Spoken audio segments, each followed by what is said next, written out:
Hello friends, इव्हाज education अकॅडमीच्या web series लेक्चरमध्ये आपले स्वागत आहे. या वेब सिरीजमध्ये इलेक्ट्रिकल इंजिनिअरिंग या विषयावरचे लेक्चर्स आपण पाहत आहोत.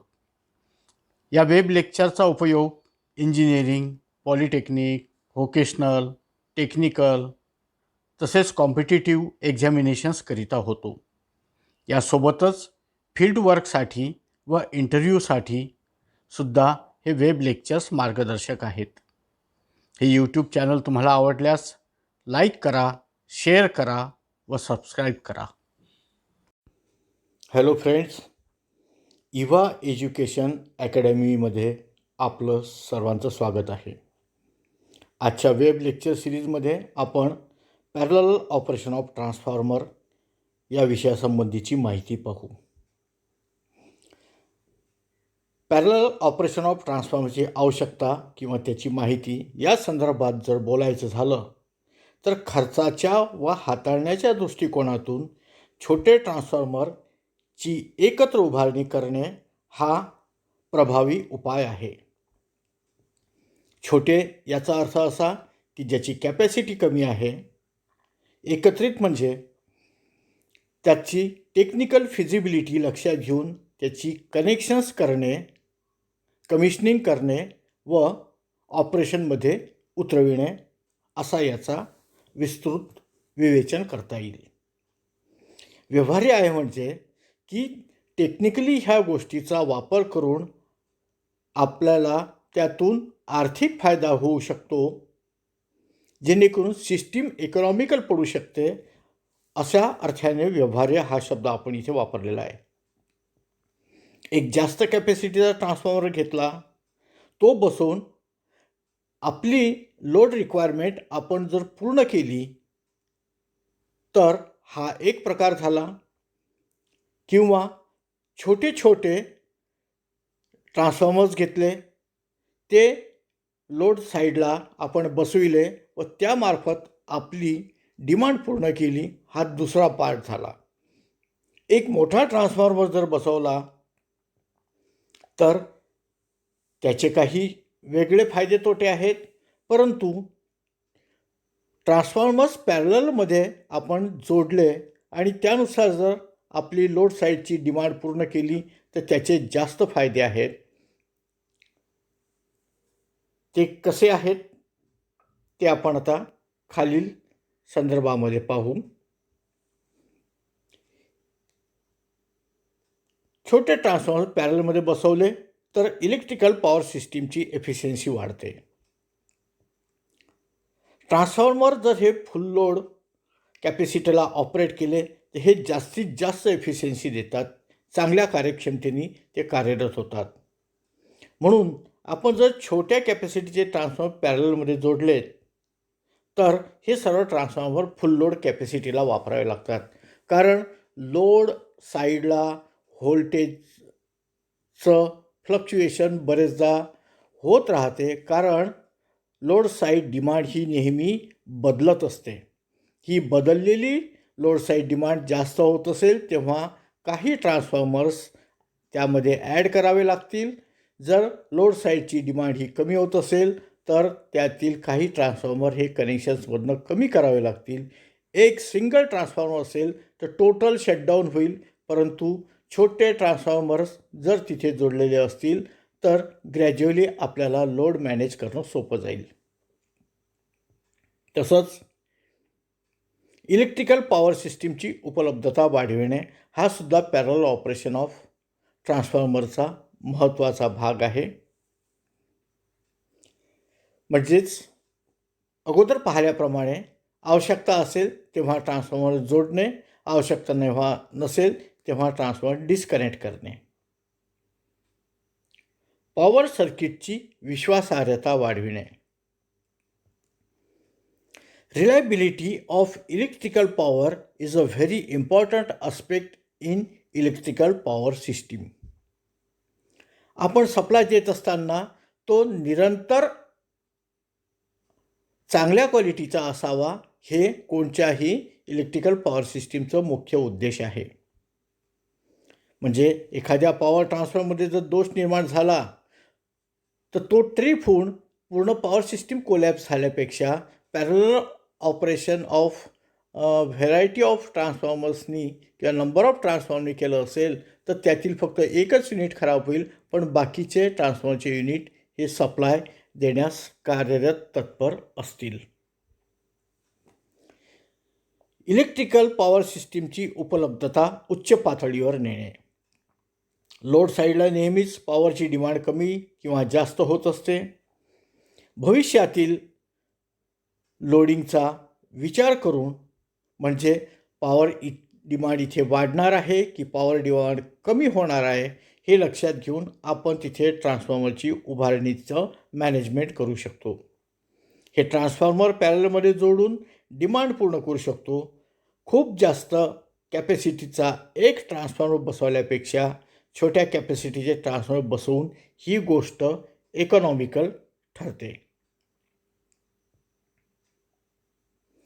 पॅरलल ऑपरेशन करण्याकरता लागणाऱ्या आवश्यक बाबी किंवा the desirable conditions to carry the parallel operation of the transformer. जेव्हा 2 किंवा जास्त ट्रान्सफॉर्मर पॅरललमध्ये जोडायचे असतात तेव्हा खालील बाबीची पूर्तता करणे आवश्यक असते. सर्वात प्रथम ट्रान्सफॉर्मर व्होल्टेज रेशो सारखा पाहिजे. Transformer voltage ratio means secondary side voltage divided by primary side voltage, म्हणजेच V2 डिवायडेड बाय V1. जर समजा 4 ट्रान्सफॉर्मर पॅरलल ऑपरेशनमध्ये असतील तर चारही ट्रान्सफॉर्मरचा voltage ratio V2 bye V1 हा सारखाच असायला पाहिजे. जर या जोडलेल्या ट्रान्सफॉर्मरचा व्होल्टेज रेशो जर हा सारखा नसेल तर त्यामध्ये करंट सर्क्युलेट होण्याची भीती असते. जरीही या ट्रान्सफॉर्मरचं प्रायमरी बस हे कॉमन असलं तरीही सुद्धा या ट्रान्सफॉर्मरमध्ये करंट सर्क्युलेट होतो. हा जर करंट सर्क्युलेट झाला तर I²R लॉसेस होतात. I²R लॉसेस होतात म्हणजे हीट लॉस निर्माण होतो व पॉवर लॉस होते. पर्यायाने सिस्टीमची एफिशियन्सी कमी होते. ट्रान्सफॉर्मरचा पर युनिट इम्पेडन्स हा सारखा पाहिजे. ट्रान्सफॉर्मरचा पर युनिट इम्पेडन्समुळे सेकंडरी व्होल्टेज सारखे राहते. इम्पेडन्स याचा अर्थ असा वाइंडिंगचा AC रेझिस्टन्स. 3 फेज ट्रान्सफॉर्मरमध्ये 3 वाइंडिंग्ज असतात. वेगवेगळ्या ट्रान्सफॉर्मर पॅरललमध्ये जोडलेले असतात. याच्या वेगळ्या वेगळ्या वाइंडिंग्ज असतील. मॅन्युफॅक्चररनुसार सुद्धा प्रत्येकाची मॅन्युफॅक्चरिंगचे स्पेसिफिकेशन्स वेगळे असतील. हे सर्व घटक जरी असले तरी जोडल्या गेलेल्या ट्रान्सफॉर्मरचा इम्पेडन्स हा सारखा पाहिजे. सारखा इम्पेडन्स असेल means voltage divided by impedance. हा जो करंट आहे हा जर सारखा असेल तर ट्रान्सफॉर्मरमध्ये सर्क्युलेटिंग करंट निर्माण होणार नाही, जेणेकरून पॉवर लॉस होण्याचा धोका राहत नाही. ट्रान्सफॉर्मरची पोलॅरिटी सारखी पाहिजे. पोलॅरिटी सारखी नसेल तर खूप जास्त करंट सर्क्युलेट होतो. ट्रान्सफॉर्मरवरती एक डॉट इंडिकेशन पोलॅरिटी दर्शविण्यासाठी असते. त्या सारख्याच पोलॅरिटीनुसार ट्रान्सफॉर्मरचं कनेक्शन करावे. Phase sequence of transformer. Incoming outgoing दोन्ही ट्रान्सफॉर्मरचा फेज सिक्वेन्स हा सारखाच असायला पाहिजे. फेज सिक्वेन्स जर सारखा नसेल तर ट्रान्सफॉर्मर पॅरलल ऑपरेशनमध्ये जोडता येत नाहीत. कृपया हे पक्क लक्षात ठेवावं. आतापर्यंत आपण पॅरलल ऑपरेशन ऑफ ट्रान्सफॉर्मरची माहिती पाहिली. आता ट्रान्सफॉर्मर या विषयावरचे काही सिंपल न्यूमरिकल्स आपण पाहू. यातलं पहिलं न्यूमरिकल असं आहे, दिलेला सिंगल KVA ट्रान्सफॉर्मरच्या प्रायमरीला 250 टर्न्स आहेत आणि सेकंडरीला 25 टर्न्स आहेत. जर प्रायमरी 220 व्होल्टला जोडली असेल तर V2, K, I1, I2 काढा. ज्यावेळेस अशा प्रकारचं गणित आपल्याला सोडवायला येते त्यावेळेस सर्वप्रथम आपल्याला याकरिता लागणारे जे सूत्र आहेत ते आठवणे आवश्यक आहे. इथे मी या सूत्रांची यादी लिहिली आहे. ट्रान्सफॉर्मरची बेसिक कंडिशन ही आहे की input power is equal to output power, म्हणून मी लिहिलं आहे P1 is equal to P2, equation number 1. ट्रान्सफॉर्मरचा पॉवर ही P is equal to V into I या सूत्रानुसार सांगता येते, कारण दोन्ही साईडचा पॉवर फॅक्टर सारखा असल्यामुळे कॉस फाय हा सारखा होतो. म्हणून AC सर्किटमधली power P is equal to V into cos phi into I हे सूत्र यातलं कॉस फाय जाऊन P is equal to V into I हे शिल्लक राहते. म्हणून प्रायमरी साईडची power V into I1 is equal to secondary साईडची पॉवर V2 इंटू I2. आपण पाहिलेच आहे की ट्रान्सफॉर्मर रेशो K हा V2 divided by V1 is equal to N2 divided by N1 is equal to I1 divided by I2 हा आहे. हे equation number 3 नुसार आपण पाहतो आहे. या न्यूमरिकलमध्ये जो डाटा दिला गेलेला आहे तो म्हणजे रेटिंग ऑफ ट्रान्सफॉर्मर. ते रेटिंग आहे सिंगल KVA. सिंगल KVA याचा अर्थ 1000 VA. केचा अर्थ 1000 होतो. K म्हणजे किलो, V म्हणजे व्होल्टेज, A म्हणजे ampere. Primary turns N1 is equal to 250. Secondary turns N2 are 50 आणि प्रायमरी साईड व्होल्टेज 220 व्होल्ट. हा न्यूमरिकलमध्ये दिलेला डाटा आहे. आता आपल्याला काढायचा आहे V2 secondary side voltage, K transformation ratio, I1 primary side current, I2 secondary side current. कॅल्क्युलेशन्समध्ये आपण सूत्र घेऊ, सूत्रामध्ये डाटामधल्या किमती टाकू आणि कॅल्क्युलेशन्स करू. V2 म्हणजे सेकंडरी साईडचं व्होल्टेज काढण्याकरता मला पहिल्यांदा ट्रान्सफॉर्मेशन रेशो काढणे आवश्यक आहे. म्हणून K is equal to N2 by N1, ज्या N2 आणि N1च्या व्हॅल्यूज दिलेल्या आहेत. म्हणून K is equal to 25 divided by 250, कारण N2 25 टर्न्स आहेत, N1 250 टर्न्स आहेत आणि माझं याचं उत्तर आलं 0.1.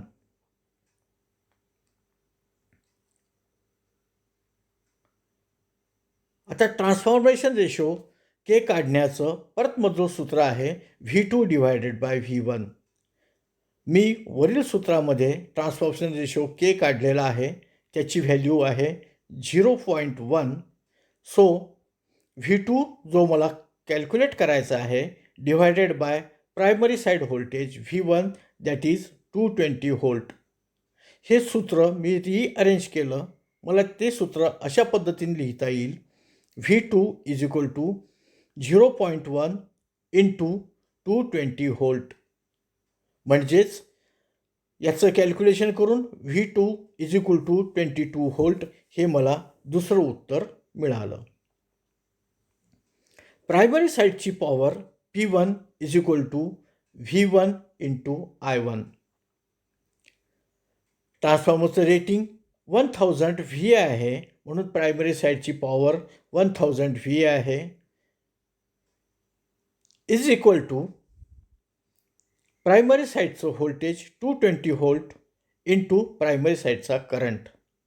सूत्र रिअरेंज करून I1 is equal to 1000 VA divided by 220 volt आणि मला त्याचं उत्तर मिळालं 4.54 ॲम्पियर. तसंच ट्रान्सफॉर्मरचं सेकंडरी साईडची power P2 is equal to V2 into I2. मला ट्रान्सफॉर्मरचं रेटिंग माहीत आहे, ते आहे 1000 VA. म्हणून P2 is equal to 1000 VA that is equal to secondary साईडचं voltage 22 volt multiplied by I2 जो मला काढायचा आहे. या सूत्राचं रिअरेंजमेंट केली असता मला हे सूत्र असं लिहिता येईल, I2 is equal to 1000 VA divided by 22 volt आणि मला याचं उत्तर मिळालं 45.45 एम्पियर. अशा प्रकारे आपण ट्रान्सफॉर्मर रेशो,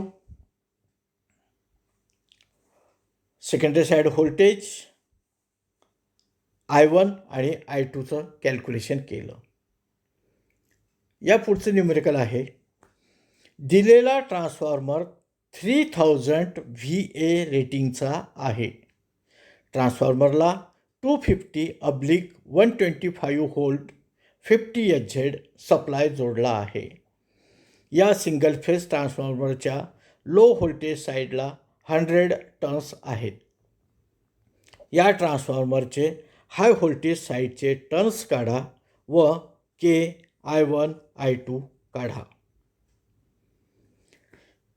या गणितामध्ये ट्रान्सफॉर्मरचं रेटिंग दिलेलं आहे 3000 VA, primary side voltage 250 volt, secondary side voltage 125 volt, सप्लायची फ्रिक्वेन्सी 50 हर्ट्ज ही दिलेली आहे व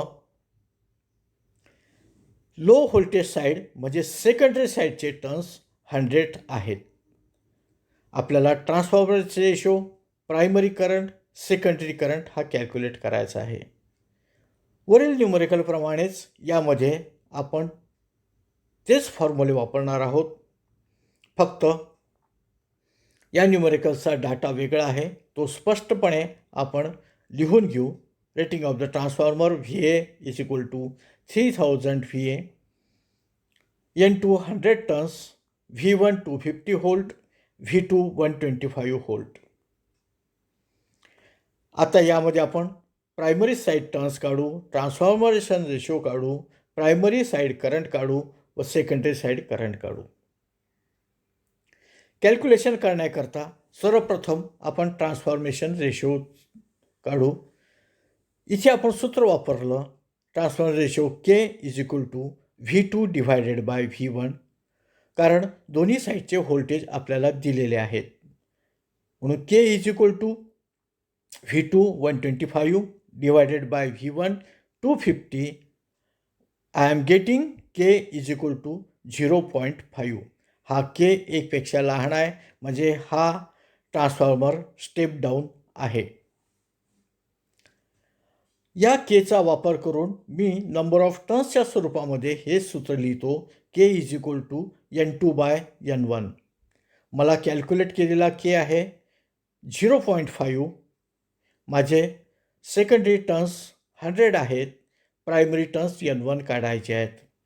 म्हणून N1 is equal to 100 divided by 0.5 आणि मला उत्तर मिळालं 200 टर्न्स.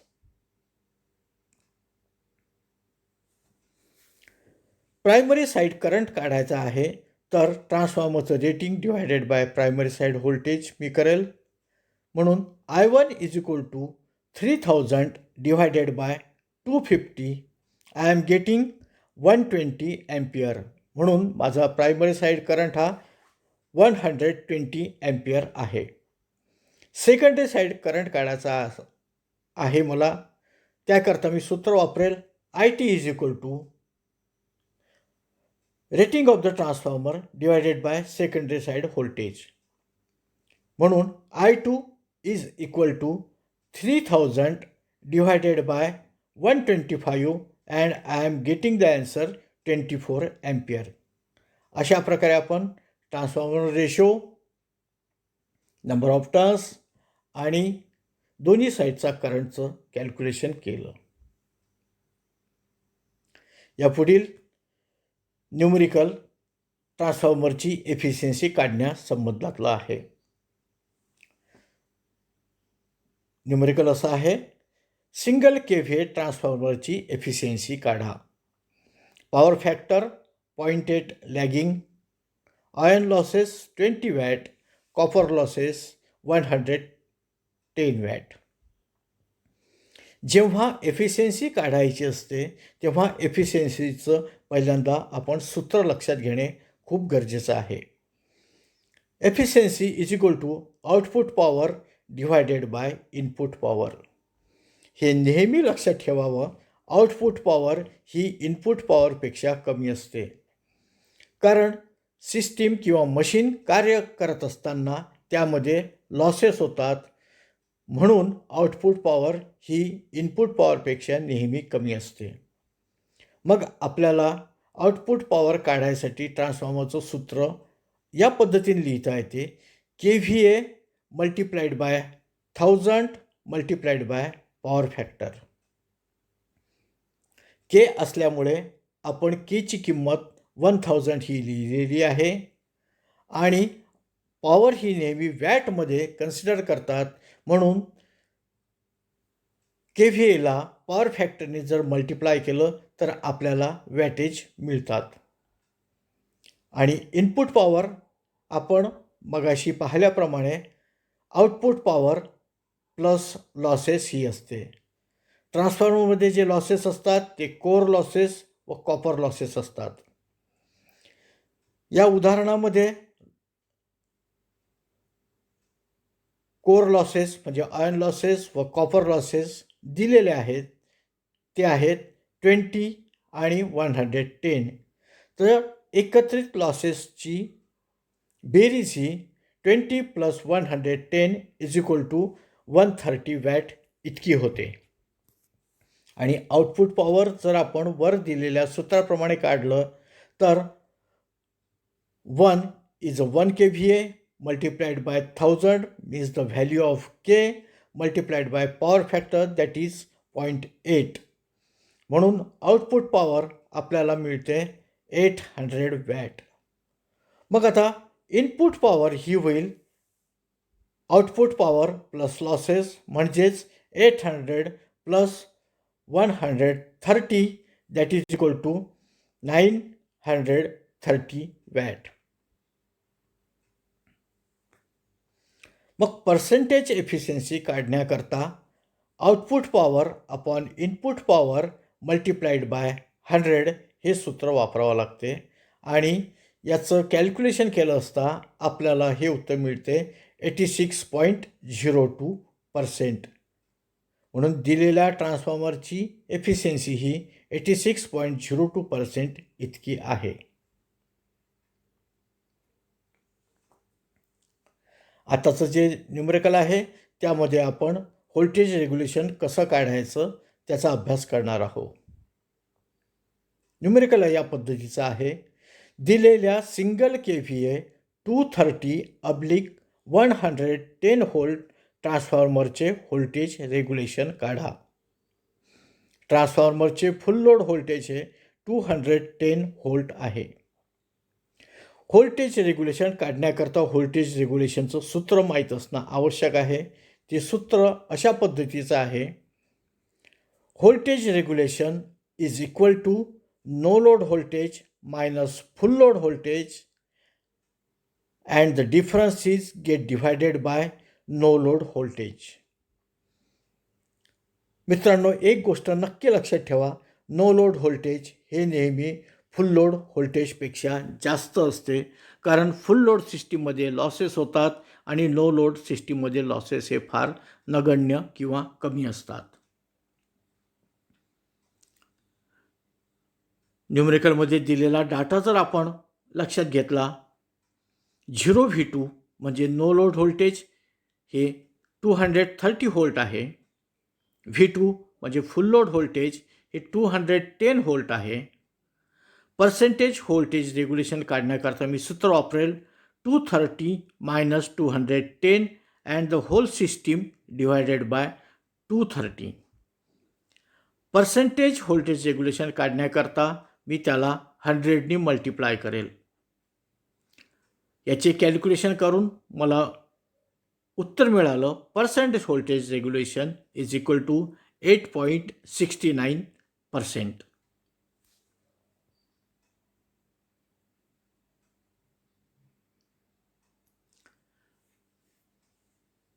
शेवटच्या न्यूमेरिकलकडे आपण जाऊ. ट्रान्सफॉर्मरच्या खालील स्थितीसाठी EMF इक्वेशन लिहा. परीक्षेमध्ये EMF इक्वेशन लिहिण्याकरता बरेचदा विचारल्या जाते.